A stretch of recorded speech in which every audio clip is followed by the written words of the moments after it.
Buenas noches a todos, bienvenidos a esta clase de este módulo de valoración prequirúrgica del curso anual del Colegio Médico. Hoy tenemos el gusto de tener una clase a cargo del doctor Jorge Chayeb, médico cardiólogo, personal del staff del Instituto Intervencionista, Cardiológico Intervencionista ISI.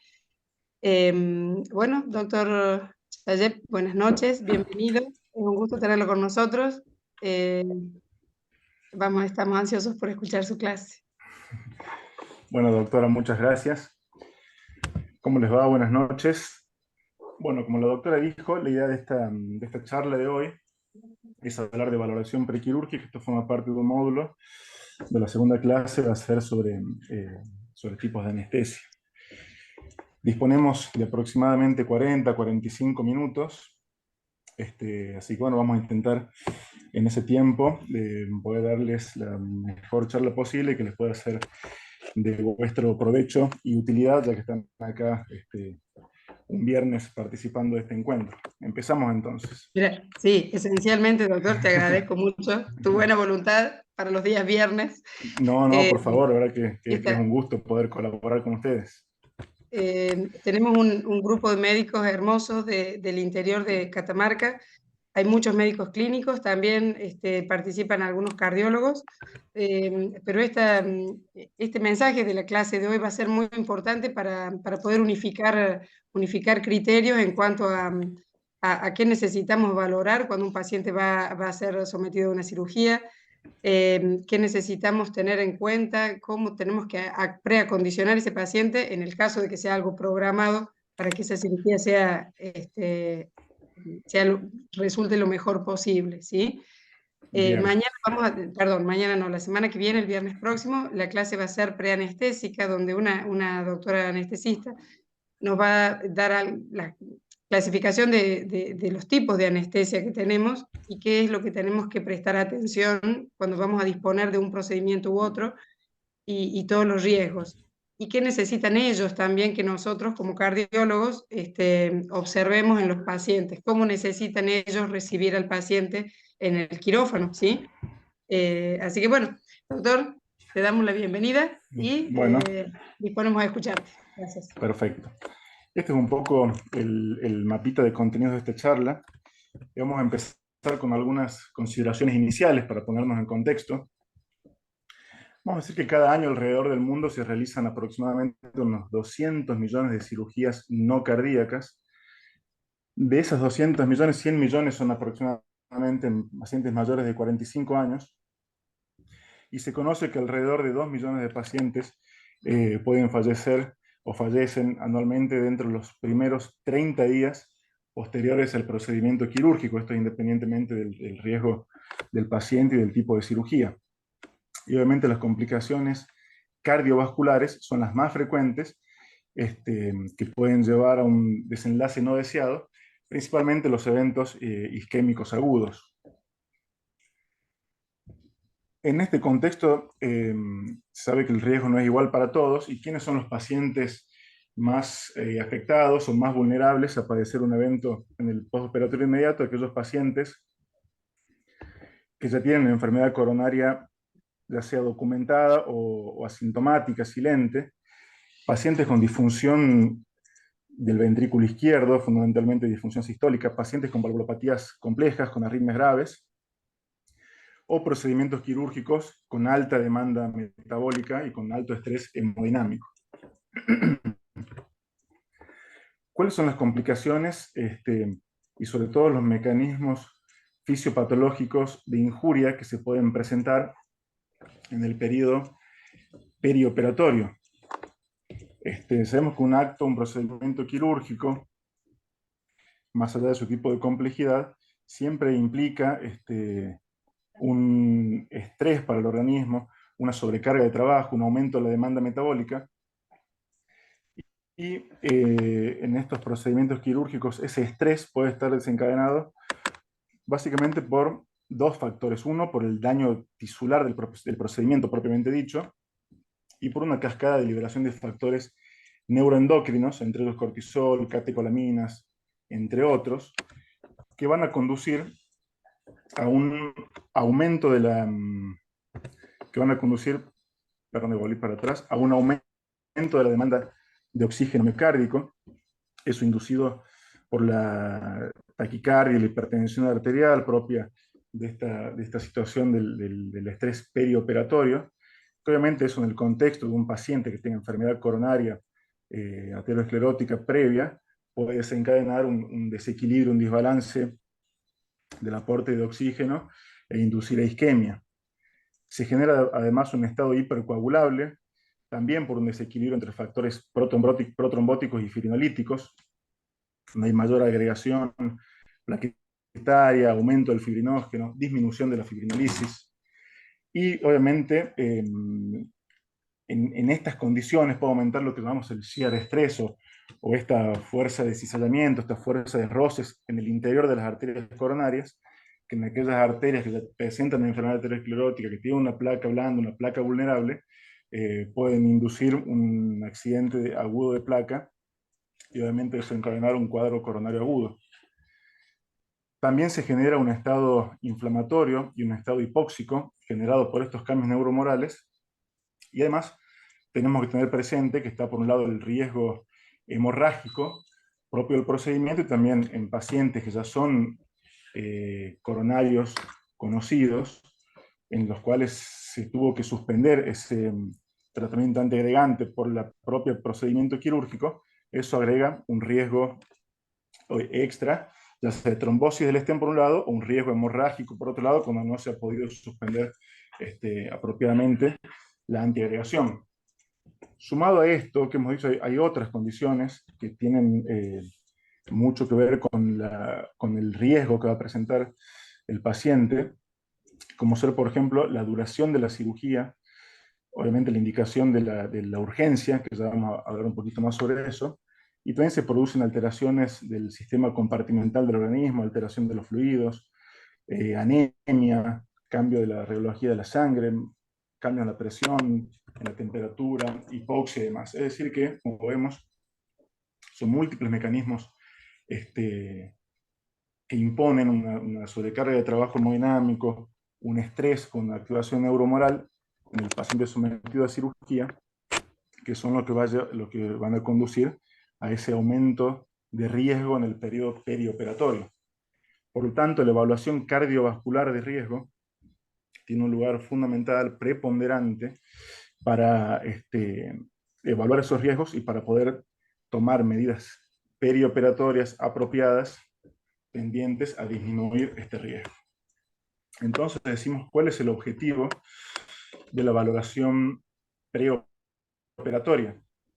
El objetivo principal de una valoración prequirúrgica es guiar adecuadamente todo ese manejo perioperatorio, incluyendo el examen físico, los métodos diagnósticos que vamos a indicar, administrar correctamente estos métodos diagnósticos que vamos a solicitar y poder realizar indicaciones terapéuticas apropiadas y necesarias para reducir esas complicaciones cardiovasculares que se presentan en el corto plazo. En un corto plazo a esos primeros 30 días posterior a un procedimiento quirúrgico. Podemos decir ya que como objetivos específicos de toda la valoración preoperatoria son prevenir la morbimortalidad cardiovascular, prevenir la incidencia del infarto o del daño miocárdico isquémico en el periodo perioperatorio. En los pacientes que ya son coronarios conocidos, con procedimientos con angioplastía previa, prevenir o tomar las medidas apropiadas para prevenir las trombosis del stent, esto vinculado al manejo de la antiagregación perioperatoria, prevenir la ocurrencia de descompensación hemodinámica con insuficiencia cardíaca aguda, las arritmias complejas que puedan llevar a una descompensación, la embolia de pulmón, el ictus y obviamente disminuir la incidencia de la mortalidad. Ahora, decíamos que el objetivo de la valoración perioperatoria es guiar y administrar, podríamos decir así, adecuadamente los métodos que disponemos en el perioperatorio, y podemos decir que para que la valoración sea eficaz, sea realmente de ayuda y un aporte al objetivo fundamental de disminuir la mortalidad y que sea aplicable, tiene que reunir ciertas características para ser, como dijimos, eficaz. Decimos que una correcta valoración tiene que ser simple, tiene que ser accesible, disponible y de acorde al medio en el que se está, tiene que ser lo más rápida posible, es decir, evitar postergar innecesariamente un procedimiento quirúrgico por la valoración, tiene que ser del menor costo posible y dentro de lo posible y de cada caso en particular, porque obviamente el procedimiento de valoración preoperatoria tiene que ser individualizado, en lo posible no superar en complejidad ni en riesgos a la propia cirugía. Es decir, que lo ideal de una correcta valoración preoperatoria es lograr cumplir con estos objetivos, disminuir la incidencia de morbilidad y mortalidad perioperatoria, pero hacerlo de manera individualizada y no de una forma estandarizada, sino atendiendo las características de cada caso en particular y cada paciente para que pueda cumplir con esta premisa de que sea accesible, que sea rápida, que no postergue necesariamente un procedimiento y en lo posible no superar en complejidad ni riesgos al procedimiento que se plantea realizar propiamente. Esto es un poco lo que hemos dicho, la valoración tiene que ser individualizada y se basa en las condiciones clínicas del paciente, es decir, en las características del paciente, en el grado de estrés quirúrgico propio de cada procedimiento, y se va a basar también en el resultado de estos estudios complementarios que hayamos pedido en base a lo que surge de la exploración, del examen físico y la anamnesis. Como todos sabemos, una parte fundamental y esencial del preoperatorio es lo que es la estratificación del riesgo.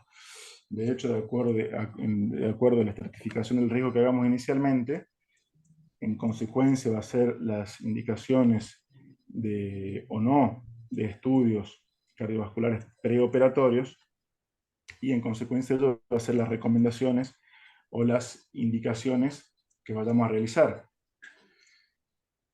Básicamente, a la hora de estratificar el riesgo, tenemos que tener en cuenta dos cuestiones. Por un lado, está el riesgo quirúrgico por tipo de cirugía. Este riesgo se basa en el procedimiento que se va a realizar propiamente dicho y es independiente, por decirlo así, de las características del paciente, es decir, un riesgo propio por tipo de cirugía. Ese es uno de los riesgos que debemos establecer y determinar y colocarlo en el perioperatorio, en el preoperatorio, perdón. Y por otro lado está el riesgo del paciente dado sus antecedentes y su condición actual. Cuando hablamos de la estratificación de riesgo por tipo de cirugía, decimos que se lo puede clasificar en cirugías de bajo riesgo, cirugía de moderado riesgo y cirugía de alto riesgo. ¿De dónde surge esta clasificación? En lo que se basa esta clasificación es en la mortalidad que presentan estos procedimientos quirúrgicos dentro de los primeros 30 días del postoperatorio. Es decir, que esta estratificación de riesgo por tipo de cirugía es independiente de las características del paciente y está basada en la mortalidad a los 30 días. De ahí decimos que las de bajo riesgo tienen una mortalidad a los 30 días realmente muy baja, menor al 1%, y las cirugías de alto riesgo son las que tienen una mortalidad mayor al 5%. Como vemos, la mayor parte de la mortalidad perioperatoria se concentra en este grupo de alto riesgo. ¿Y cuáles se consideran, según las guías, procedimientos de alto riesgo? Son las cirugías aórticas, cirugía de aorta torácica, cirugía de aorta abdominal o reparación por vía endovascular, la cirugía vascular periférica, cirugía vascular mayor, y después los procedimientos torácicos radicales o torácicos muy cruentos, y la cirugía general también mayor, muy invasiva, que demanden mucho tiempo quirúrgico, y la neurocirugía mayor. Y se consideran procedimientos de bajo riesgo, nuevamente por tipo de cirugía, las cirugías de piel, las cirugías superficiales, cirugía de mamas, endodoncia, cirugía plástica menor, procedimientos endoscópicos y puntualmente algún procedimiento urológico menor. Y un riesgo moderado son aquellos, la mayoría de las cirugías abdominales, las cirugías endoscópicas, las cirugías de cabeza y cuello no consideradas de alto riesgo o urológica o ginecológica mayor. Otra cuestión propia del procedimiento, importante tener en cuenta, es cuál es el grado de urgencia que hay para realizar la cirugía. Es decir, el momento más correcto, el momento idóneo. En base a eso podemos decir que la cirugía puede ser inmediata, o urgente o electiva. La cirugía considerada inmediata es aquella donde el riesgo de vida es mayor a cualquier riesgo cardiovascular y se tiene que realizar sin ninguna demora para salvar la vida o la función de un órgano vital. La cirugía urgente es aquella que debe realizarse sin retrasos innecesarios, así lo definen las guías, sin un retraso innecesario para salvar la vida, las extremidades o la función de un órgano vital. Y la cirugía electiva es aquella que se la puede programar, lo que llamamos habitualmente una cirugía programada, y que no hay un riesgo imperioso, inminente, la pérdida de la vida de un órgano o de una función. Es decir que podemos decir que tanto en la cirugía inmediata y en la urgente, pero sobre en toda la inmediata, la valoración cardiovascular que podemos hacer es realmente muy superficial, tiene que ser muy rápida y no imponer ninguna demora, porque el riesgo que impone la condición que lo va a llevar a cirugía supera cualquier otro riesgo cardiovascular que pueda tener, y ahí es mandatorio el procedimiento quirúrgico sin mayor retraso. Y la mayoría de los métodos diagnósticos y los algoritmos que podemos llegar a seguir en un preoperatorio se refieren más que nada a la cirugía electiva y en algunos casos a la cirugía urgente.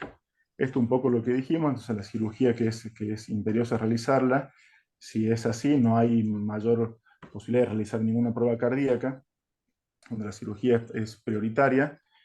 Depende ya de una decisión multidisciplinar del equipo que esté evaluando el paciente, del clínico, del que esté en cuidados intensivos, del anestesista y del cirujano, y del riesgo de vida que tenga. Entonces ahí a ver qué tiempo se dispone para realizar algún estudio cardíaco, alguna evaluación, y sobre todo para realizar medidas terapéuticas tendientes a compensarlo, para que cuando ingreses a cirugía que es tan prioritaria o urgente tengas las mejores posibilidades de sobrevivir. Y finalmente dijimos la cirugía programada o electiva, que es la mayoría de los pacientes que podemos ver cuando hacemos una valoración en consultorio, sí es el que nos permite realizar un prequirúrgico con todas las características que hemos dicho anteriormente. Eso en cuanto a riesgo por tipo de cirugía. El otro gran apartado, digamos, de la valoración es el riesgo por las características del paciente. Ahí podemos decir que lo que tenemos que realizar previamente es una anamnesis cuidadosa, exhaustiva, orientada fundamentalmente a detectar la presencia de los factores de riesgos cardiovasculares convencionales en sus antecedentes, a buscar síntomas actuales, que muchas veces el paciente no los manifiesta, tenemos que interrogar puntualmente sobre ellos, buscar síntomas de cardiopatía, de insuficiencia cardíaca o de cardiopatía isquémica, e indagar acerca de su capacidad funcional.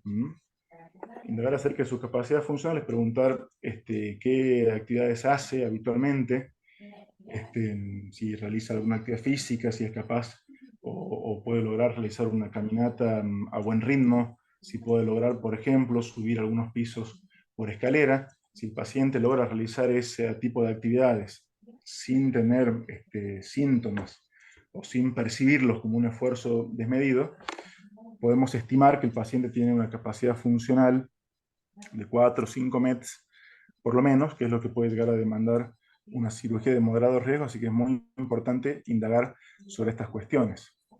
Y después el examen físico también tiene que ser cuidadoso y detallado, buscando fundamentalmente signos de insuficiencia cardíaca o signos de cardiopatía, fundamentalmente de patología valvular compleja, de arritmias, de alteraciones significativas de la presión arterial, entre otras cuestiones. Una vez que hemos hecho la anamnesis detallada, puntualizada, dirigida para cada paciente y el examen físico, disponemos de los conocidos score de riesgo, que tienen mucha utilidad porque son los que nos van a orientar sobre todo el manejo perioperatorio. Como vemos acá, hay numerosos scores de riesgo, muchos, algunos tienen muchos años, otros son más recientes. De todos ellos, los que han mostrado mejor correlación con los resultados o con la estratificación que plantea el score, comparándolos con lo que ocurre en la realidad, entre los que mejor resultado ha demostrado es este llamado el score de Lee, más conocido, que data del año 99, con algunas correcciones posteriores, que es el índice de riesgo cardiovascular revisado. Después hay varios otros. El otro que yo he marcado acá es el índice de riesgo quirúrgico, este es de la Sociedad Americana de Cirugía. Pero podemos ver que la mayoría de ellos tienen en cuenta características como la edad, los factores de riesgo cardiovasculares, la presencia de diabetes, la presencia de isquemia demostrada o la presencia de insuficiencia renal. Algunos consideran la edad para la estratificación, otros de estos scores no la consideran, y otros tienen en cuenta el tipo de cirugía, y otros no. Tenemos que decir de esto que el score de Lee, que ya lo vamos a ver un poquito más en detalle, de los más utilizados, tiene muy buena aceptación, es simple de aplicar y se lo puede hacer de forma, digamos, analógica o offline. Este otro score que plantean las guías, este riesgo de la Sociedad Americana de Calidad de Cirugía, es muy complejo, incluye muchísimas variables y tiene que ser realizado en línea por un calculador de riesgo. Este índice cardiovascular revisado, o del I, propone la detección de seis condiciones, que son cirugía de alto riesgo, es decir, a que tiene en cuenta el tipo de cirugía, historia previa de accidente cerebrovascular o isquemia transitoria, cardiopatía isquémica que no esté revascularizado, que no esté tratado, es decir, que esté isquémico el paciente en el momento de la cirugía, utilización de insulina preoperatorio, historia en algún momento de su vida de haber presentado insuficiencia cardíaca o haber recibido tratamiento para ello, y una alteración de la función renal medida por la creatinina. En base a esto, establece 4 clases de riesgo, de la 1 a la 4, que va desde el que no tiene ningún factor de riesgo, clase 1, hasta el que tiene presencia de 3 o más factores de riesgo, clase 4, y esto lo ha correlacionado con una tasa de eventos. Vemos que el que es de clase 1, es decir, no presenta ninguna de estas 6 condiciones, tiene una tasa de eventos adversos mayores en los 30 días, del 0,4 realmente muy baja. En el otro extremo de este score, el que tiene una clase 4, es decir, con 3 o más de estas condiciones, tiene una tasa de mortalidad perioperatoria del 11%. Mención especial al score de ASA. Como todos sabemos, este es el score de la Sociedad Americana de Anestesiología, ampliamente utilizado, podemos decir que en todo el mundo, ampliamente difundido. Es un score que tiene muchísimos años, que data del año 1941. Y cuando vamos a ver las guías, vemos que ahí lo ponen como, no lo recomiendan como de uso cotidiano o habitual o universal. Lo que plantean ahí que tiene una evidencia medio controvertida en relación a su estratificación de riesgo con los resultados postoperatorios, pero sí tenemos que decir que es el score más utilizado, el que usamos en toda parte, podemos decir que es el score de moneda corriente, digamos, a la hora de cuando queremos hablar o ubicarnos rápidamente en el riesgo que tiene un paciente, decimos un ASA 1, un ASA 2, un ASA 4. Sí, yo creo que es muy útil. Personalmente, lo que hago y lo que recomendaría es, cuando estratificamos el riesgo, poner el score de ASA y utilizar alguno de los otros scores como el score del I o algún otro que se quiera poner. Como sabemos, el ASA va también de grado 1 a grado 5, grado 6. Uno es el paciente sano menor de 70 años. El score de ASA 2 son pacientes con alguna alteración sistémica de leve a moderada, actualmente compensado, que no le produzca una incapacidad o limitación funcional, o que tenga hipertensión controlada, diabetes controlada, paciente embarazada, aunque sea un embarazo que transcurre normalmente, es considerado por el score de ASA como grado 2, o paciente en edades extremas, menor de un año o mayor de 70 años, por más que esté sin otra comorbilidad, lo considera de ASA 2. Digamos al 3 o 4, aumentando el riesgo progresivamente. Se considera 4 aquel paciente que está inestable, que presenta una enfermedad sistémica grave, con limitación, con incapacidad funcional, que le representa una amenaza constante para la vida. Por ejemplo, el paciente coronario no revascularizado, paciente con insuficiencia respiratoria persistente, con insuficiencia cardíaca global, con hepatopatía grave, insuficiente renal grave. Y vamos a los últimos niveles de este score, el ASA 5, que son pacientes terminales o moribundos, una expectativa menor a 24 horas, y el ASA 6, aquel paciente ya con muerte cerebral. Después hay otros scores. Hay uno que es bastante interesante, que está planteado en el último score de la Sociedad Argentina de Cardiología del año 2016, donde acá plantea una serie de criterios mayores y menores, no lo vamos a nombrar a todos, y establece un riesgo clínico alto, moderado o bajo, en base a la presencia de estos criterios mayores o menores. Y simplemente mencionar que aquí considera como cirugía de alto riesgo por la sola presencia de uno de los considerados criterios mayores. Y aquí consideran criterio mayor como las cirugías de urgencia o emergencia, paciente coronario de alto riesgo con un evento coronario reciente, en las últimas semanas o meses previo a la cirugía, o el paciente que tiene una estenosis aórtica o valvulopatía mitral severa. Es decir, que en base a la estratificación que hagamos de riesgo, considerando el tipo de cirugía y considerando las características del paciente, vamos a ir desde el caso más extremo de paciente de alto riesgo, con cirugía de alto riesgo, obviamente. Cuando tenemos un paciente de alto riesgo, una cirugía de alto riesgo, tenemos que evaluar muy bien, ver bien los riesgos y los beneficios del procedimiento, incluso y considerar si la cirugía es mandatoria, si es imperiosa realizarlo, podemos llegar a considerarla, postergarla, aplazar o evitar las cirugías en el caso más extremo.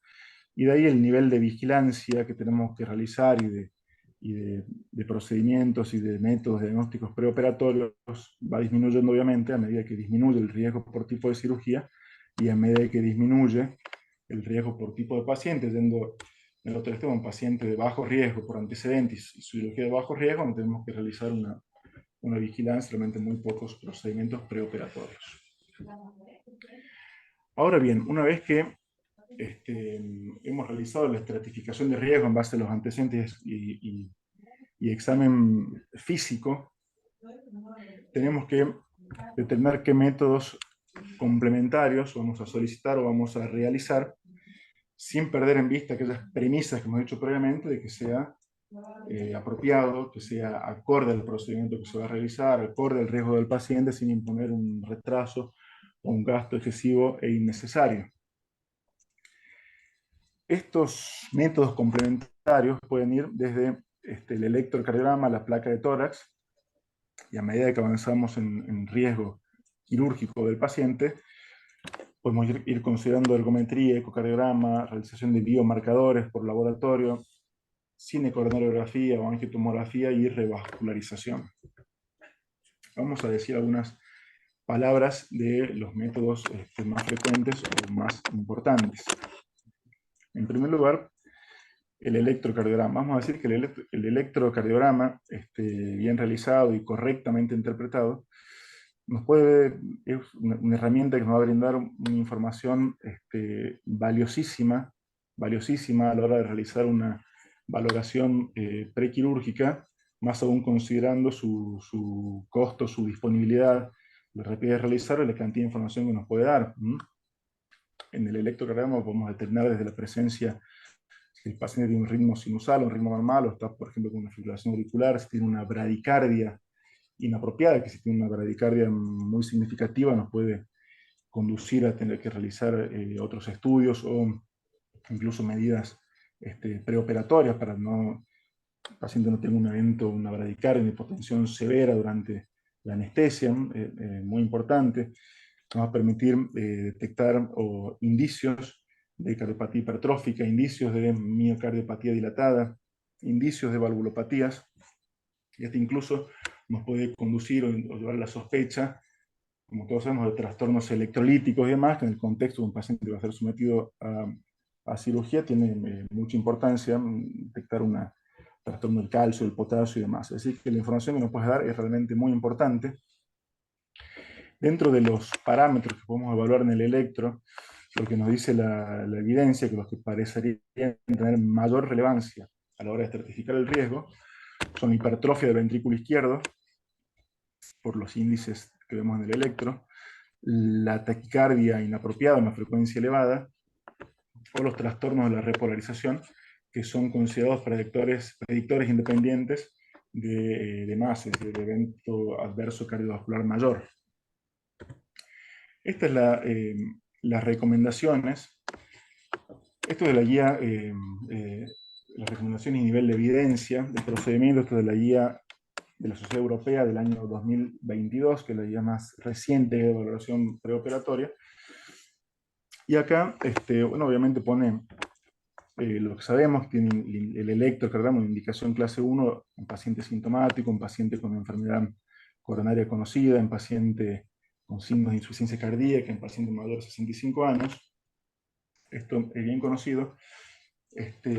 Y acá no lo puse en esta diapo, pero mencionarlo que esta guía pone en recomendación clase 3, es decir, como contraindicado, realizar un electrocardiograma sistemáticamente a todos los pacientes que van a ser sometidos a una cirugía. Personalmente creo que esto es medio controvertido, creo que todo paciente que va a ser sometido a una cirugía tiene que tener un electro por todo lo que hemos dicho previamente, por toda la información que nos puede brindar y se lo puede realizar de forma muy rápida sin generar ningún retraso ni mucho mayor costo, nos da una información muy valiosa y creo que no debería significar ninguna dificultad como para contraindicarlo.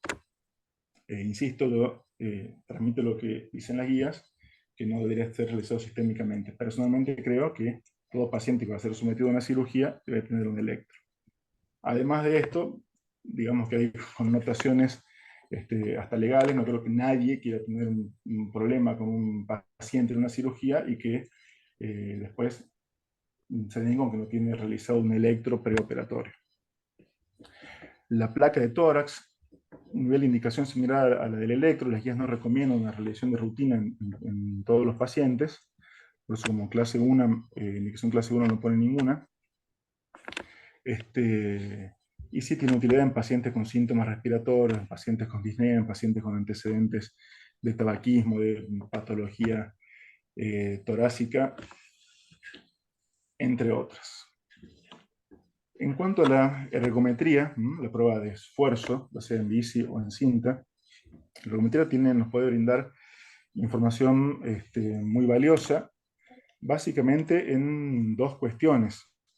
Nos va a servir para evaluar capacidad funcional por un lado y para detectar presencia de isquemia. Son básicamente esas dos cuestiones. Se considera que el paciente tiene una baja clase funcional, cuando tiene una prueba ergométrica por debajo, una clase funcional por debajo de 4 METs y una capacidad funcional normal cuando tiene por arriba de 4 METs. Esto está en relación con lo que decía previamente, que en la anamnesis del paciente podemos averiguar sobre su estilo de vida, las actividades que realiza, que hoy nos va a ir orientando si podemos establecer su clase funcional o debemos realizar una ergometría para poder conocerlo.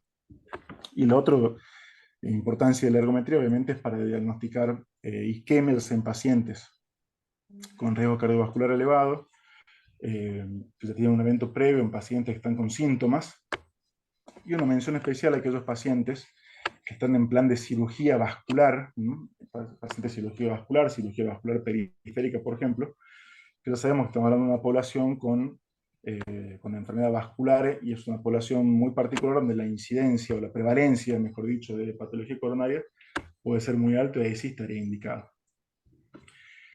Mencionar simplemente que también disponemos de los estudios de perfusión miocárdica, de la cámara gamma o del eco de estrés con ejercicio, indicado de acuerdo al nivel de riesgo del paciente, y saber que esto se lo puede realizar con estrés físico, y en aquellos pacientes con ejercicio, en aquellos pacientes que tienen contraindicación o no pueden realizar una ergometría o un esfuerzo, tenemos la posibilidad de realizar un ecoestrés con dobutamina o una perfusión miocárdica con dipiridamol sin necesidad, nos permitir evaluar el riesgo sin necesidad de que realice un esfuerzo físico. Es decir, que la indicación de las pruebas funcionales, ergometría, ecoestrés, podremos decirlo, que indican en aquellos pacientes de riesgo moderado alto por sus antecedentes, en pacientes que están sintomáticos, o como dijimos, pacientes que habitualmente viven en su actividad cotidiana en una baja clase funcional, que no realizan ningún tipo de esfuerzo, entonces no podemos realmente saber si tienen algún tipo de síntomas. Ahí sí estaría indicado y sería de utilidad la ergometría. A esta indicación que dijimos podríamos agregarle en algún paciente que en el electro, en el examen físico, hemos tenido una bradicardia no apropiada para la condición del paciente, y no va a permitir evaluar la reserva cronotrópica, es decir, la respuesta de la frecuencia cardíaca ante la demanda, el aumento de la demanda, que podemos evaluarlo con la ergometría. Otro método tremendamente valioso en la hora de evaluar un paciente, puntualmente en el preoperatorio, como estamos hablando ahora, es el ecocardiograma Doppler color. La principal utilidad del ecodoppler en el periodo perioperatorio es evaluar disfunción del ventrículo izquierdo, ya sea sistólica o diastólica o ambas, evaluar hipertrofia ventricular izquierda, y sobre todo evaluar valvulopatías graves, fundamentalmente una estenosis aórtica severa, que puede ser una condición que nos lleve incluso a aplazar, a cancelar, a postergar otro tipo de cirugía sin antes resolver esta situación. Estas tres condiciones que dijimos acá son las que se asocian a mayor tasa de complicaciones, es decir, la disfunción ventricular, la hipertrofia y la valvulopatía grave, y de estas, la que tiene mayor evidencia en favor de que predispone a complicaciones del perioperatorio es la disfunción sistólica del ventrículo izquierdo. En cuanto a las recomendaciones de las guías para realizar un eco preoperatorio, podemos decir que pacientes con recomendación clase 1, aquellos que tienen insuficiencia cardíaca descompensada, historia de insuficiencia cardíaca, o que en el examen físico preoperatorio se diagnosticó la presencia de un soplo con características acústicas patológicas. Por eso decíamos, volvemos al inicio, la importancia de un examen físico realizado de forma realmente a conciencia y detallado, porque va a ser en base al examen físico y a los antecedentes la indicación posterior o no de estos métodos complementarios. Si en un examen físico se nos pasó que el paciente presenta un soplo que nos hace sospechar clínicamente de una estenosis aórtica moderada o severa, y va a cirugía sin saber esa condición, es un problema, y quizás si no detectamos eso no se pida el ecodoppler para poder cuantificarlo y objetivarlo apropiadamente. Así que esas son las principales indicaciones: evaluar función sistólica, insuficiencia cardíaca y valvulopatías complejas. Esto es lo que decíamos recién. Hay otra cuestión, otra indicación muy importante para realizar el ecodoppler es cuando,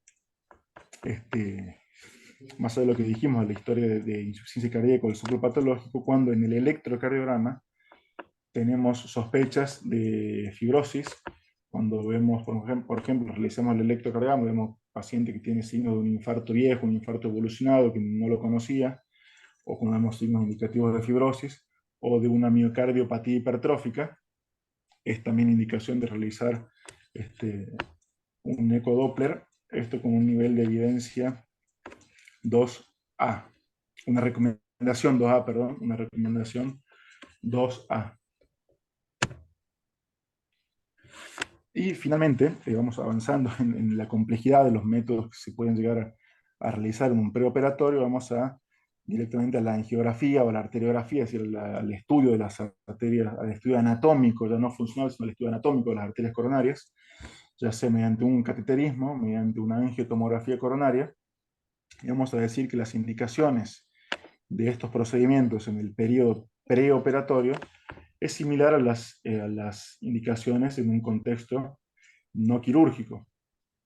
¿Qué quiere decir esto? Que se va a recomendar, ya sea la angiografía y eventual revascularización en un paciente si está muy sintomático, si está con un ángulo inestable, si está con un dolor de pecho, si evaluamos síntomas a muy baja carga funcional, es decir, síntomas a baja carga.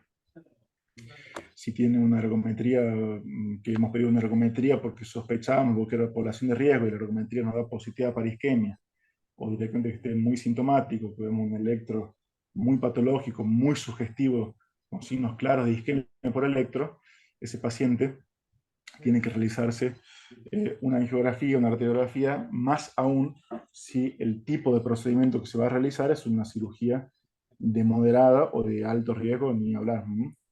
Por ahí, si es una cirugía muy superficial, de muy bajo riesgo, se le puede, eh, se podrían, repito, cirugías de muy bajo riesgo, de muy baja demanda metabólica, utilizar el procedimiento, pero explicándole al paciente que tiene que seguir en evaluación cardíaca y tratar su cardiopatía isquémica.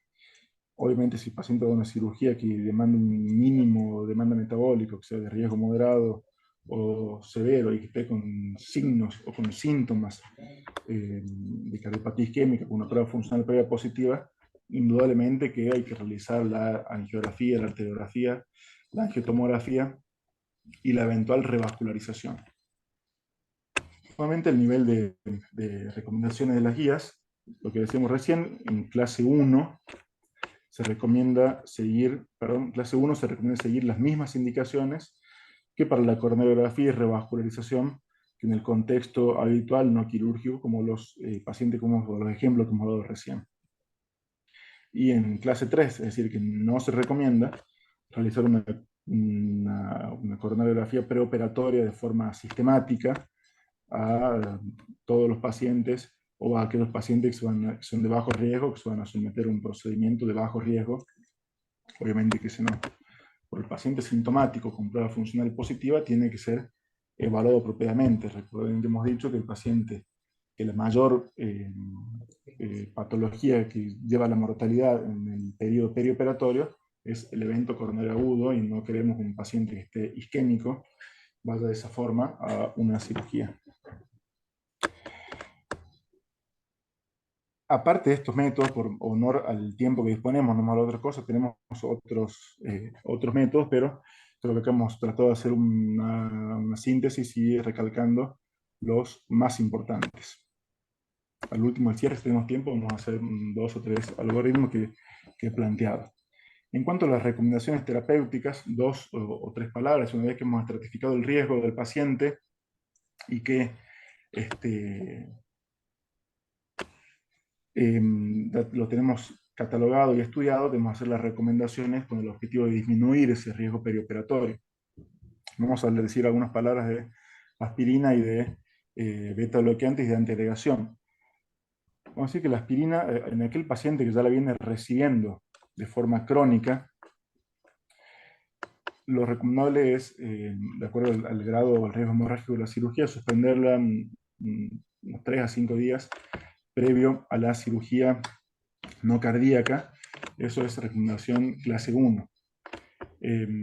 Población particular y especial es aquel paciente que tiene un procedimiento endovascular, una angioplastía con stent de forma reciente, entre los últimos 6 meses o de los últimos 12 meses.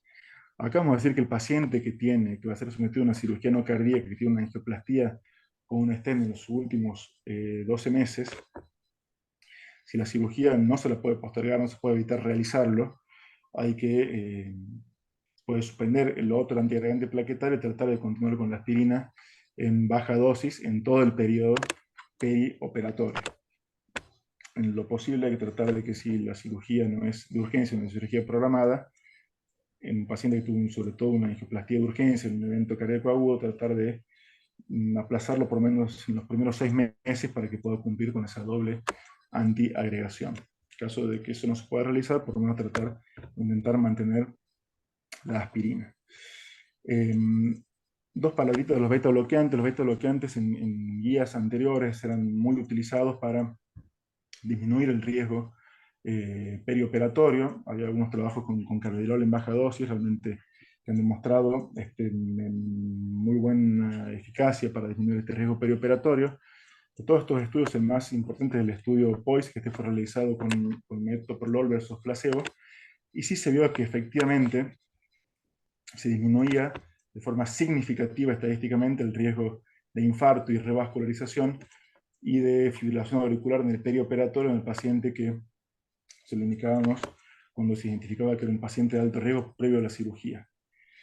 Pero tenemos que tener en cuenta que, así como disminuyó el riesgo de infarto y revascularización y FA perioperatorio o postoperatorio, también aumenta la incidencia de hipotensión significativa, que inclusive puede llevar a una AIT o un evento isquémico agudo por hipotensión durante la anestesia o en el perioperatorio. Así que hay que prescribirlos en baja dosis en pacientes que realmente tengamos identificado un riesgo de un evento isquémico perioperatorio y que por las condiciones que damos en su examen previo no esté muy predispuesto a realizar hipotensiones o bradicardias significativas.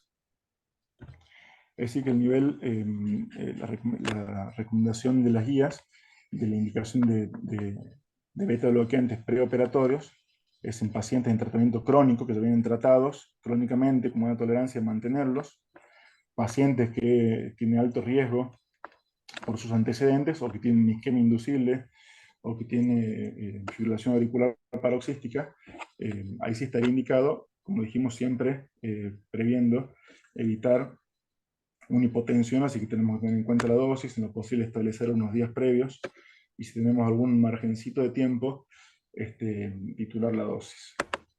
Una buena recomendación puede ser, por ejemplo, el carvedilol en baja dosis, en pacientes que lo toleren bien, en el perioperatorio con el objetivo de disminuir el riesgo. Esto un poco ya, perdón, acá lo hemos mencionado, pero son pacientes que cada vez más frecuentemente los vemos en el consultorio, el paciente que viene doble antiagregado, así, con aspirina, más un inhibidor P2Y, es decir, básicamente un clopidogrel, un plasugrel, un ticagrelor, porque han tenido un procedimiento, una angioplastía muy recientemente. Entonces, cuando sea indicación suspender el plasugrel o el clopi previo a la cirugía, esto se debe realizar 3 a 5 días antes para el ticagrelor y clopidogrel, y para el plasugrel lo debemos suspender 7 días previo al procedimiento. Otra cuestión destacada de las recomendaciones con nivel de evidencia 1A es que se recomienda postergar la cirugía no cardíaca electiva, tenemos cirugía electiva programable, por lo menos 6 meses posterior a una angioplastía coronaria, como si fue programada electiva en angioplastía, y si fue una angioplastía por un evento agudo, es decir, el paciente que fue angioplastía en agudo por un infarto, por ejemplo, si es posible, si la cirugía no es mandatoria, intentar postergarla hasta los 12 meses, que puede cumplir ese periodo con doble antiagregación en pacientes que no se los puede aplazar. Como le dijimos, intentar por lo menos mantener la aspirina, y si no se puede ninguno mantener estos antiagregantes por alto riesgo hemorrágico del procedimiento y hay que realizarlo, podemos llegar a considerar realizar un puente de tratamiento, es decir, suspender unos 5 o 7 días antes el antiagregante, y paciente de muy alto riesgo con angioplastía muy reciente y cirugía de alto riesgo, considerar realizar un puente con anticoagulantes y con enoxaparina hasta las 12 horas previas a la cirugía y reiniciarlo hasta que pueda volver a retomar su antiagregación. Y algo similar con el paciente anticoagulado crónicamente. Vamos a decir que el paciente que ya viene recibiendo anticoagulante dentro de los pacientes que tienen un riesgo trombótico alto, por ejemplo, o básicamente el paciente que tiene un reemplazo valvular mecánico, que le viene crónicamente anticoagulado con antivitamina K, en ese paciente la recomendación es realizar un tratamiento puente con enoxaparina. ¿Qué quiere decir esto? Es decir, suspenderle el anticoagulante en el tiempo que le permita normalizar su RIN, y durante ese tiempo realizar profilaxis con enoxaparina hasta 12 horas previo a la cirugía, reiniciarla de acuerdo a las condiciones postoperatorias inmediatas, lo más rápido posible, hasta que el paciente ya esté estable, sin un riesgo hemorrágico imperioso, y volver a retomar el esquema habitual de anticoagulación. En paciente que venga anticoagulado y que no tenga un riesgo trombótico tan alto, por ejemplo, un paciente con una fibrilación auricular paroxística que está actualmente en ritmo sinusal, que esté con un tratamiento farmacológico para mantener el ritmo, en ese paciente podemos suspender unos días el anticoagulante hasta la cirugía y retomarlo posteriormente. Bien, ya estamos sobre el tiempo, no hay que demorar más, pero simplemente dejar a modo de resumen esto que hemos presentado, a modo de resumen, algunas formas, algunos algoritmos, por decirlo así. Estos son a título personal de lo que hacemos habitualmente en la práctica diaria, y que pueden ser de utilidad para el manejo perioperatorio de la mayoría de los pacientes que se puedan presentar por consultorio. Vamos a decir que pacientes considerando su anamnesis, sus antecedentes, su examen físico y el electrocardiograma, que repito, considero es importante en todo paciente, si en base a estos tres parámetros determinamos que es un paciente de bajo riesgo, sin insuficiencia cardíaca, sin signos de insuficiencia cardíaca, y sin cambios patológicos del electrocardiograma, tenemos un paciente de riesgo, con una cirugía de riesgo bajo e intermedio. Este paciente, con estas condiciones, le podemos dar el apto quirúrgico sin dilatar más el periodo, el sitio del periodo y los estudios preoperatorios, es decir, bajo riesgo, sin insuficiencia cardíaca, sin cambio en el electro, cirugía de riesgo bajo intermedio, paciente que vive en una clase funcional normal, le podemos dar el apto quirúrgico. Este mismo paciente de bajo riesgo por antecedentes, porque va a ser sometido a una cirugía de riesgo moderado a alto de la clasificación que hemos dado previamente, es decir, cirugía vascular, cirugía torácica o abdominal mayor, en este tipo de pacientes, considerar, en base a sus características antecedentes, realizar previamente un ecodoppler y realizar una ergometría, y obviamente en base al resultado del eco y la ergometría van a ser las recomendaciones. Si el paciente tiene un eco y una ergometría dentro de los parámetros normales, está estable, tolera un esfuerzo de 6-7 metros sin descompensarse, con una buena función ventricular, paciente que le podemos dar las recomendaciones terapéuticas, prescribir beta bloqueantes, prescribir estatina, antiarrítmicos, lo consideramos necesario, y le damos el apto para la cirugía. Y finalmente, cuando en base a los antecedentes, al examen físico o al electrocardiograma, es decir, que tengamos pacientes por antecedentes de un riesgo moderado alto, con insuficiencia cardíaca y o con cambios muy patológicos en el electro, y que va a ser sometido a una cirugía de riesgo intermedio alto, en ese paciente sí es indicación realizar un ecodoppler, una ergometría, imágenes de estrés si aplica el caso en particular, o si no puede realizar un esfuerzo, y en ese caso sí considerar, repetimos, paciente de riesgo moderado alto, con cambios en el electro, con insuficiencia cardíaca, una cirugía de riesgo intermedio alto, con alguna anormalidad por eco, por ergometría en el electro, considerar si una arteriografía o eventual revascularización, angioplastia, cirugía, pero operatoria puede requerir compensarlo previamente, ya sea de forma ambulatoria, o realizar medidas terapéuticas previas, que incluso puede requerir una internación de unos días, 1, 2 días o 3 días previo a la cirugía, para compensarlo, sobre todo en aquellos pacientes que están con insuficiencia cardíaca, que están congestivos, están descompensados y que tienen o alto riesgo y tienen que ser sometidos a un procedimiento que se impone realizarlo y que de alto riesgo. Podemos considerar todas estas cuestiones. Como decimos, en base a eso hacemos todas las recomendaciones preoperatorias y también recomendaciones postoperatorias, que es importante decirlo, como por ejemplo recomendar un postoperatorio si requiere un postoperatorio en circuito cerrado, es decir, en unidad coronaria o en terapia intensiva, si requiere algún tipo de, más allá de la recomendación de medicación previa, que hagamos algún tipo de recomendación para el postoperatorio. Simplemente mencionarlo, alguna recomendación, tener en cuenta el paciente con alto riesgo de trombosis venosas periféricas, una recomendación para profilaxis de trombosis venosa en cuanto a la movilización, inclusive recomendación de anticoagulantes o dosis profilácticas si fuera necesario. Y finalmente, y cuando terminamos, es mostrarles un modelo de una evaluación prequirúrgica para una cirugía electiva.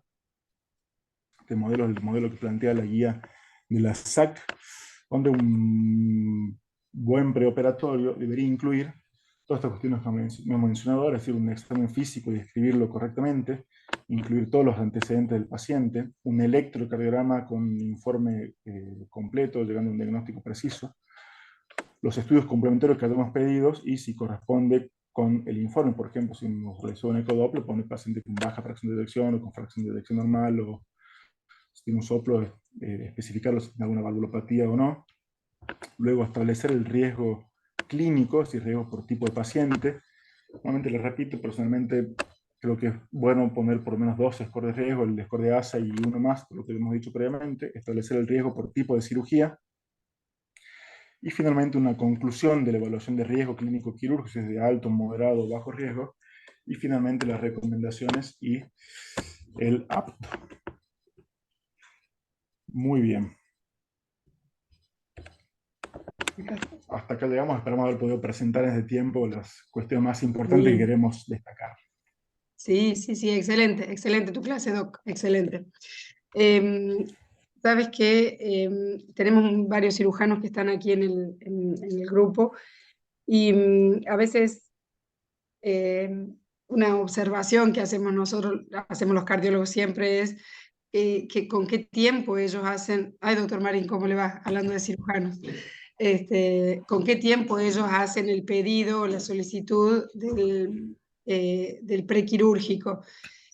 A mí me parece tan importante que el prequirúrgico no sea sobre la hora o a veces se lo interna al paciente para hacerle el prequirúrgico en el momento y la cirugía es para mañana, te dicen, valorame.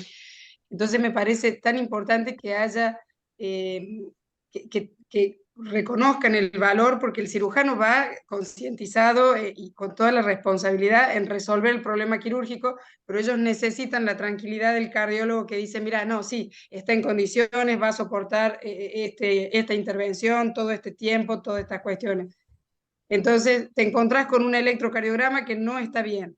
El paciente no tenía síntomas, no tenía síntomas y te encontrás con, empezás a indagar y te dice, ah, bueno, no, quizás sí me dolió una vez el pecho y tiene un electro horrible, tiene antecedentes complejos. Entonces tenés que retrasar la cirugía y hay un impacto importante en la parte emocional del paciente y en todo lo que se invirtió para la internación y para todo gente del interior.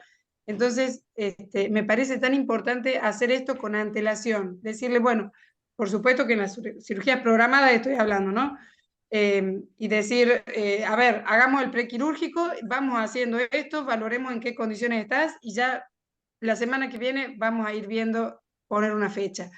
Eso, no sé, para los cirujanos, Pablo, vos, cómo lo sienten ustedes, pero para nosotros es muy importante y no frustrar al paciente y decirle, mira, no, no te vas a operar, tenemos que hacer estos estudios y pasa como a segundo plano, te dicen, no, si mi problema es la vesícula, ¿por qué me estás por hacer una ergometría?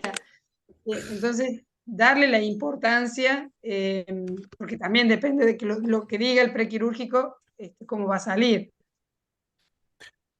A ver, ¿cómo estás, Jorge? Felicitaciones por la ¿Cómo clase. está? No esperaba otra cosa que una clase ejemplar como fue esta, que hay que Ah, guardar en un cuadrito y repetirla todos los años, porque no creo que exista una clase mejor de prequirúrgico que la que acabas de dar. Realmente tocaste todos los tópicos. Gracias. Bueno, vamos a los cirujanos. Los cirujanos somos un desastre. ah, Es bueno. así. Todos. Nos olvidamos de muchas cosas, no le damos bolilla a otras. El prequirúrgico sabemos que hay que hacerlo, pero siempre estamos más operados, más apurados para operar y siempre queremos operar antes que otra cosa. Así que yo soy un gran defensor y de hace muchos años que lo pregono de que haya médicos clínicos en los servicios quirúrgicos, sobre todo en un servicio como el nuestro, que es un servicio donde todos los pacientes son muy enfermos, no enfermos, muy enfermos. Por ahí en los servicios de cirugía general tenés repartido más y es más lo que Jorge explicó de usar criterios clínicos. Y en cambio, en los servicios donde todos los pacientes son muy enfermos, es fundamental el trabajo en conjunto de los cirujanos con los clínicos, con los cardiólogos. Así, pero hay que eh, empezar con la premisa de que los cirujanos somos un desastre. Por Los eso, perdón, por pacientes, eso esta clase Ujú. tan bien, porque sí, nos vuelve a poner en lo que tenemos que hacer y a repetir cosas y pautas y algoritmos que tenemos que seguir. Por eso es muy bueno esto, para todos los cirujanos. Yo creo que esta clase debería ser dada todos los años a los médicos en formación y a los formados ya, para recordarles dónde está el piso. sí, sí, por supuesto.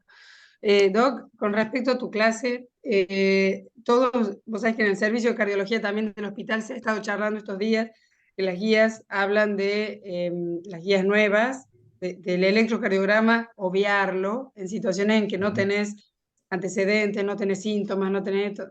La verdad es que para los cardiólogos, si no tenemos un electro, nosotros sabemos Sí, que el electrocardiograma es un electro y es una línea, es uno de Una los foto, es una pilares, foto. es una foto del momento, ¿sí? Entonces, el electrocardiograma, por eso bien dijiste, Doc, que se acompaña del examen físico, de una anamnesis, de todos estos componentes. Pero no tener un electro, no sé, esta gente que está haciendo sí, estas guías nuevas, Además no cuenta, nos a deja es así un como, paso no raro, cuesta absolutamente nada el electro. Digamos que claro. podemos obviar una ergometría, una cinecoronografía y elegir qué paciente, obviamente. Pero una electro, una radiografía de tórax, un laboratorio básico, un coagulograma, no vale nada para la... A ver, no tiene ningún tipo de sentido, no ganas nada ni Claro. económicamente, ni socialmente, ni médicamente, y tenés en algunas circunstancias algunas posibilidades de perder un montón. Y además, muchas veces estas cosas hay que hacerlas, aunque uno sepa que es normal, porque las cosas pasan en medicina, los accidentes pasan en cirugía y las causas penales y civiles ocurren.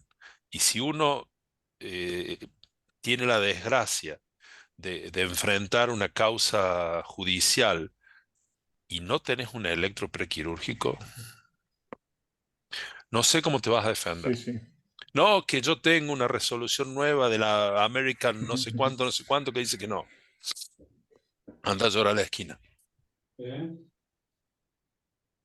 sí. Nos acompaña el doctor Reales, que se está incorporando ahí, que es cirujano. Em, ¿Qué otra cosa, Doc, te quería observar? Hacer preguntas. Sí, es cierto que el índice ASA, dentro de los scores de riesgo, el índice ASA es el más utilizado, el más difundido, el que más conoce todo el mundo. Pero es cierto que los otros scores también incorporan y en realidad se valora prácticamente lo mismo, lo que pasa es que se expresa de una manera diferente, se pone un tipo de riesgo expresado de otra manera, pero en realidad eh, cuando uno valora qué características tiene el paciente y en qué condiciones está para ser sometido a este estrés quirúrgico, la verdad que lo más difundido es el ASA, el de la Sí, sí. Sociedad Americana de Anestesia. Tal cual, por eso dice también esa aclaración de salvedad, también las guías, al igual que el electro, pero lo recomiendan a otros scores. Yo creo que la ASA es como decir, el lenguaje universal, ¿viste? Que rápidamente todo el mundo se entiende, todo el mundo rápidamente sabe que un ASA 1, un ASA 3, hay como que te orientas rápidamente sin tener que decir mucho más, por eso yo creo que es bueno. Más allá de que la evidencia pueda haber, decir que no tiene tanta correlación, creo que con eso nos entendemos todos. Yo por eso en las recomendaciones poner el score de ASA siempre, y uno más, de ser posible, de estos que son más simples y aplicables, que se los puede sacar en base a los antecedentes rápidamente en el consultorio sin tener que estar conectados, sin tener que entrar a un calculador de riesgo y demás.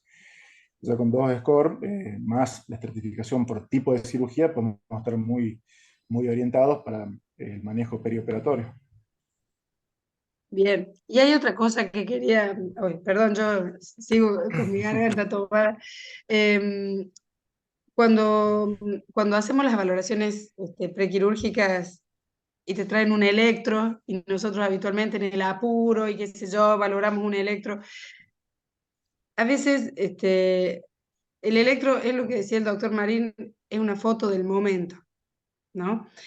A lo mejor un paciente puede tener antecedentes de cardiopatía isquémica, puede tener hipertensión no sintomática, y todo esto es un riesgo importante. Entonces, no es solamente el electro, es tan importante indagar. La cirugía es una situación de estrés, entonces preguntarle cómo está esa persona en otras situaciones de estrés. Por eso, muy bien referías vos, preguntarle qué pasa cuando camina, qué pasa, usted anda, usted hace, y cuando no tenemos ninguna referencia, a veces sí debemos recurrir a algún estudio más importante si tenemos alguna duda en el electro. Eh, Te digo porque muchas veces uno ve el electro, informa el electro y listo. Bueno, eso es lo que te iba a decir. Nosotros tres somos los tres grandes y tenemos mucho camino en ya en medicina. Y es muy común eso, y hay que desterrarlo de todos nuestros ámbitos. El que te acerca una historia clínica o una hojita con un electro pegado, decir, hágame la valoración. No sabés ni No, cuántos años tiene, no sabés no, pero ni... además hay que hacerle entender al sistema, porque eso es un sistema, desde el enfermero, los residentes o algunos cirujanos, que los cardiólogos valoran pacientes, no electros. Entonces, a ver, es medio generalizado y no vamos a ser hipócritas acá entre nosotros de que eso ocurre, ocurrió y tal vez ocurrirá. Está en nosotros educar de que eso no debe pasar, porque los médicos valoramos pacientes. Yo no valoro ecodopplers. Jorge no valora radiografías o electro. Es más, yo no valoro hemodinamias. Uno valora un paciente en el contexto de esa hemodinamia, de ese eco, de esa radiografía o de ese electro. Sobre todo para tomar la decisión de que ese paciente va a cirugía. Porque uno de verlo al paciente nomás como respira, y el electro puede estar muy bien, pero las cosas cambian. Sí, sí, sí, sí, tal cual. Bueno, Doc, y no Jorge, sé, ¿algo que agregar? El doctor Reales levantaba la No, no, mano. totalmente de acuerdo, totalmente de acuerdo. Va más allá de informar un simple electro corriendo antes cuando el paciente está bajando al quirófano, digamos, no tenemos mucho tiempo de cambiar nada. Creo que es Os- importante y siempre viste el objetivo, que es disminuir el riesgo con el menor costo posible, porque tiene que ser muy adecuado y individualizado para cada paciente. Oscar, Hola, buenas noches. ¿Cómo le va? Quiero felicitar primero al doctor por la excelente charla. Yo me uní tarde por problemas de internet y de conexión acá en el interior. Yo soy cirujano de Belén. Con respecto a la valoración cardiológica, nosotros acá, bueno, les quiero a título de comentario, comparto todo lo que ustedes dicen, las apreciaciones que hacen, pero es a título de comentario lo que ocurre un poco en el interior. Nosotros cuando hay una cirugía programada, tratamos, como dice la doctora, de pedir con tiempo algún tipo de estudio, porque a veces, quiero aclarar antes que nosotros cardiólogos tenemos desde hace un par de años.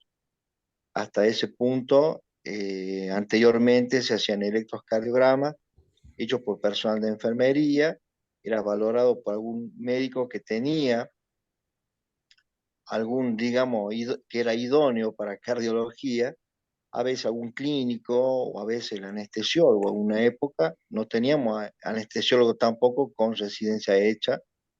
Recién hace un par de años que tenemos cardiólogos y anestesistas bien formados. Entonces esto del prequirúrgico se ha mejorado la conducta entre nosotros yo ya tengo como 20 años acá en el interior, y bueno, y uno se va deformando un poco en cuanto al prequirúrgico, ¿no? Pero uno siempre pide el electro, la placa de tórax, y va valorando.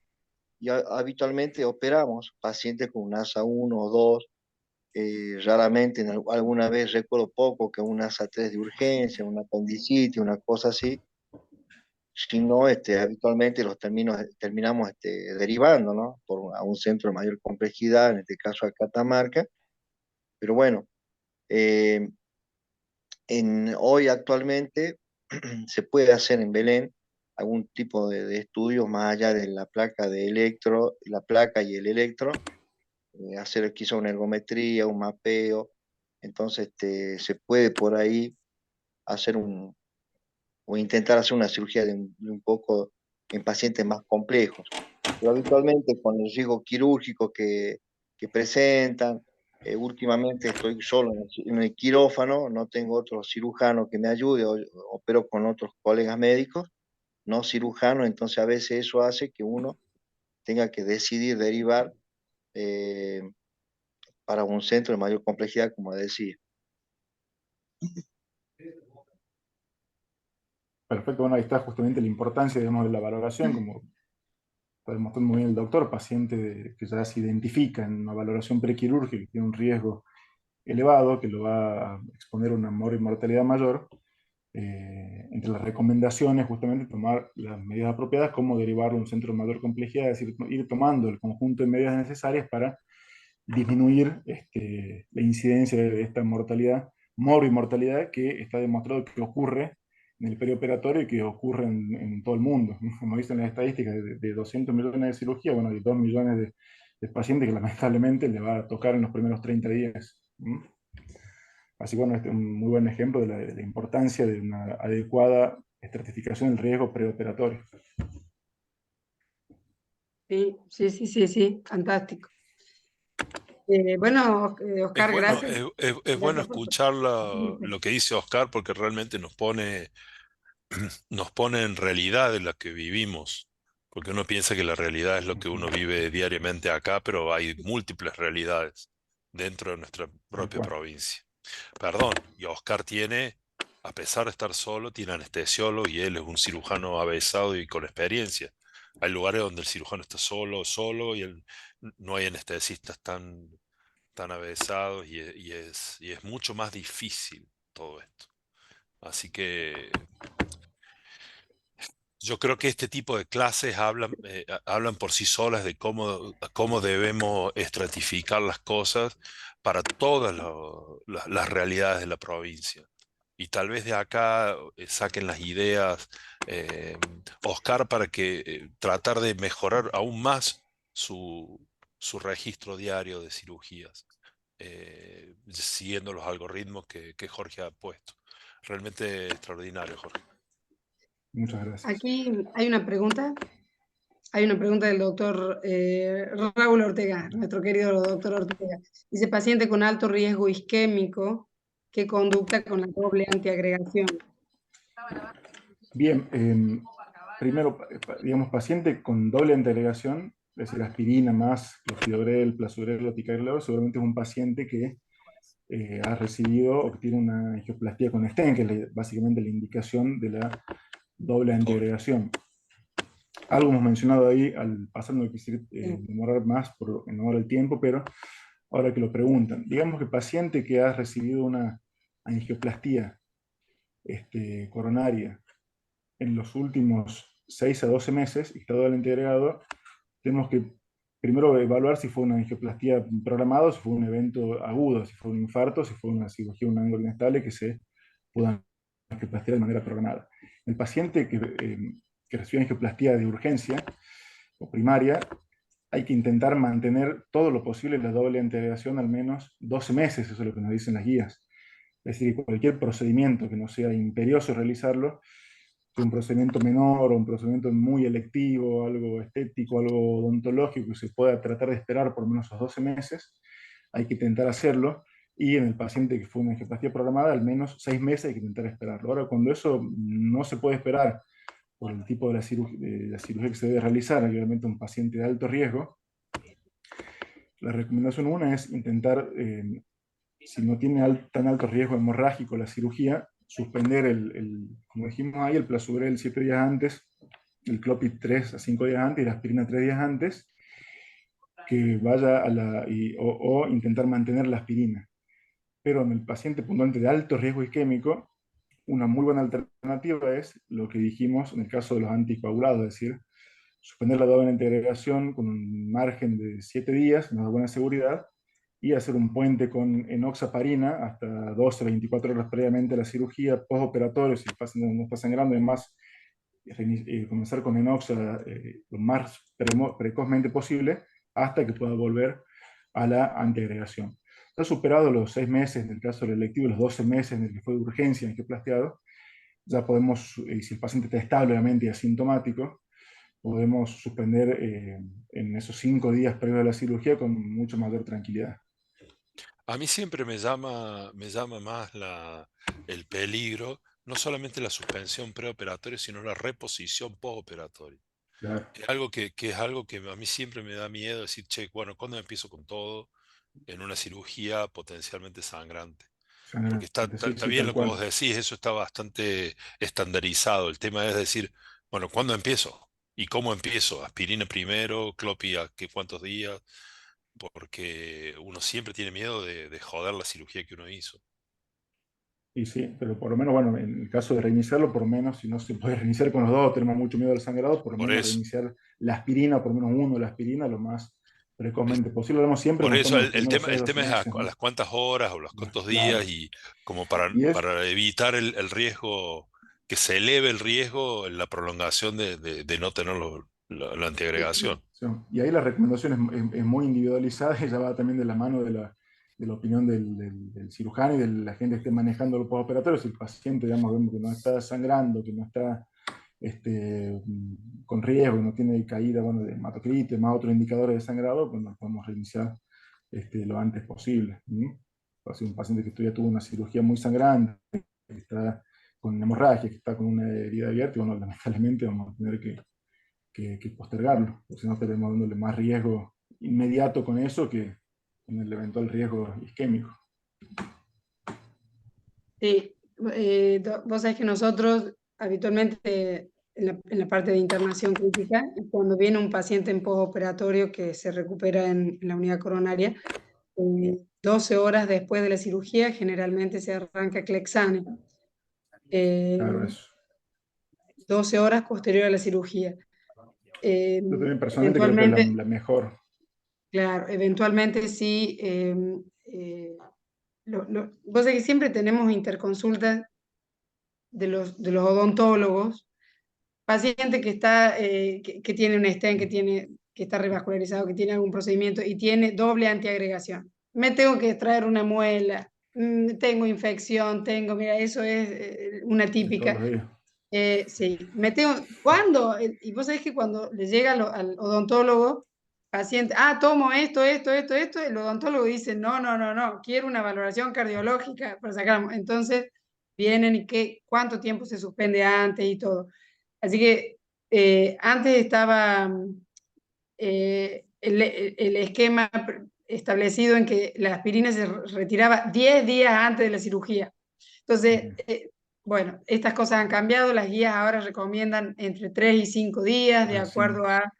de acuerdo al riesgo de sangrado, de acuerdo al tipo de cirugía que esté prevista. Entonces, bueno, esas cosas se han ido modificando y han ido cambiando y eso es, hay que tenerlo actualizado, ¿no? Sí, Y otra incluso si el cosa, riesgo Doc, hemorrágico no es muy alto, perdón, suspender uno de los antiagregantes y tratar de mantener la aspirina uno. con la dosis de 71 miligramos, que es la mínima antiagregante que acá no disponemos, pero bueno, eso es lo que dicen las guías. Antes creo que había uno Claro. de 81 miligramos, parece que actualmente no hay ninguno de Sí, esa Ahora dosis ahora en es 100 presentación. como mínima cosa. Ahora es 100 mínimo, claro. Antes había una presentación de 81 de acá, pero ya no. 81, sí, sí, sí, yo me acuerdo. Sí, Una última cosa. Bueno, el laboratorio. No hablamos mucho del laboratorio, pero sí es importante sí. en el prequirúrgico. Siempre te dicen, bueno, a ver, ¿qué hemoglobina tenés? Más allá de la función renal, que también tiene otro contexto en cuanto a la eliminación de las drogas, de los anestésicos y en cuanto a todas las cuestiones el proceso de inflamación del paciente en cirugía y todo esto. ¿Qué pasa con la hemoglobina? A veces el otro día hablaba con un anestesista y me dice, mira, a mí no me interesa si va a tener hemorragia, si no, ustedes, si tienen una hemoglobina baja, tiene que estar tipificado siempre, más allá de que no requiera. Entra a quirófano una hemoglobina de 9 y no hay problema. Entra una hemoglobina de 10, no hay problema. De acuerdo al tipo de cirugía, si vos sospechás que va a sangrar mucho, bueno, prevés una unidad o haces una transfusión. Pero me dice, es tan importante que el paciente entre tipificado, porque todas las cirugías se pueden complicar, y tenés que salir corriendo a decir qué tipo de sangre, cuando tenés una urgencia y tenés que resolver enseguida. Entonces, eso me parecía importante, que seguramente lo vamos a hablar con la doctora anestesista la semana que viene, pero ellos insisten y hay muchos reclamos en cuanto a eso. Valoren, por favor, tipifiquen, viene programado, no cuesta en el análisis, en la rutina que uno le pide, el coagulograma, la hemoglobina, tipificarlo. Y eso sería muy útil que lo pusiéramos en práctica. Bueno. Sí, sí, totalmente de acuerdo. ¿Doc? Bueno, gente, no, está todo bien, estoy muy contento verdaderamente con la clase de hoy. Bueno, dado el tiempo y dado que es viernes y el cuerpo lo sabe, te agradezco, Jorge. Muchas gracias por la Realmente invitación. extraordinaria clase y como sabes, todas nuestras clases desde hace 4 años hacen un arsenal en una biblioteca que tiene el colegio, que es un orgullo enorme, enorme que Sí, sí. tenemos.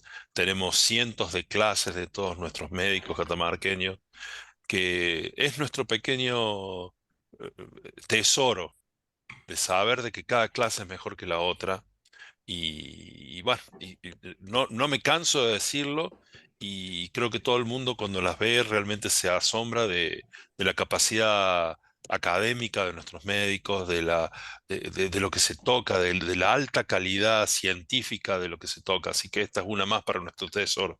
Gracias, Jorge. Gracias, Bueno, Lore. muchas gracias a todos.